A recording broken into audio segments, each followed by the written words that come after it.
Hello, welcome again my people. Nishakuru garutse nanone harashize iminsi kuri film bitari gukunda kubera ko website nkoresha do streaming yitwa Streamwish yari ifite ikibazo ariko ngo mushobora kugeraho harimo arazamo ad ariko nindukiye twari turimo turagerageza kureba ko twabikuraho usongo mwakenjenga film zamaze kugeraho nka Juma ngo tugiye kuyikomeza turi kuri episode ya 15 amashusho meza ngo tugiye gukomeza tugere kuri 20 film yitwa Ingano yakozwe na Rocky cyangwa se Deceitful Love yamaze kurangira.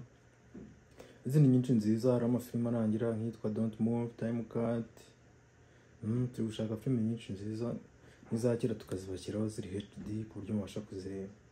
Bari bafite ikibazo cyo kureba rero ugomba kwiga uburyo gukora download kuko iyo downloadinze utureba byoroshye bagumya mu streaming film ku buryo buboroheye.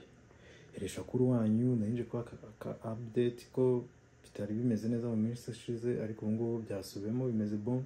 Website iri gukora neza mukomeze mu streaming mwenjoying na family zanyu mukomeze mugire icyumweru cyiza n'ibihe byiza yarisha kuri wanyu. God bless you, ciao. Mwibuke gukora subscribe like nakumba nkabona nute aga comment nkabona igitekerezo cyawe utaha ndabihindura. Imana ibarinde, ciao.